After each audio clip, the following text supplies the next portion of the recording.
আজকে তোমাদের আমি রোজ সকালে ঘুম থেকে উঠে কি করি সেটাই দেখাবো।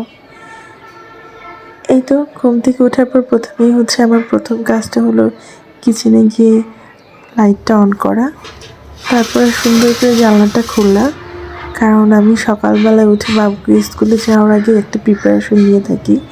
আর দেখো আজকে সকালটা কি সুন্দর। হ্যাঁ, সকালে উঠলে এই মিষ্টি রোদটা খুব ভালো লাগে জানো তো। আর আজ সকালে বেশ কাকও ডাকছিল। কাক ডাকা আমার কিন্তু খুব একটা খারাপ লাগে না। আমি জানি না এই পাখিটাকে অনেকেই দেখতে পায় না। এরপর নুরাজের আব্বুর জন্য আমি চা বসিয়ে দিলাম। আর আজকে খুব ঠান্ডা পড়েছে, এই জন্য উন্নাটা খুব ভালো করে পেঁচিয়ে নিলাম। আর এরপর আমি যাব দুপুরে কি রান্না হবে সেটার ব্যবস্থা করতে। তো ফ্রিজ থেকে মাছ কিংবা যাই হোক যেটাই করি না কেন আজকে দুপুরে সেগুলো ভিজিয়ে রাখবো, কারণ বাবু স্কুলে দিয়ে এসে আমি রান্না শুরু করব। আর এর মধ্যে এগুলো ভালো করে ভিজে যাবে। তো এই তো আমি চিকেনটা ভিজিয়ে রাখছি। আর দেখো আমার রান্নাঘর থেকে মিষ্টি একটা রোদ আসতেছিল।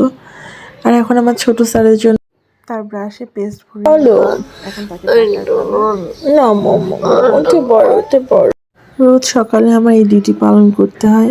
অনেক কষ্ট করে আমি ওর বাবা সকালে উঠে ওকে, এই যে আমার ছোট স্যার, সে ব্রাশ হাতে নিয়ে দাঁড়িয়ে আছে, মা আমি ব্রাশ করবো না, মানে অনেক নকরা করে সে সকালবেলা।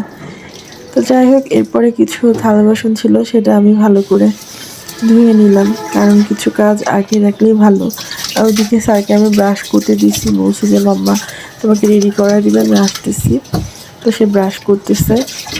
আর আজকে সকালে পানিগুলো এত ঠান্ডা ছিল কি বলবো, আসলে শীত চলে এসেছে তো এই জন্য এখন সকাল সকাল কাজ করাটা একটু কষ্ট হয়ে গেছে। তো ফাইনালি আমার নুরাজ বাবু এখন স্কুলের জন্য একদম রেডি। অ্যান্ড সে নিজে নিজে মোজা পরতেছে।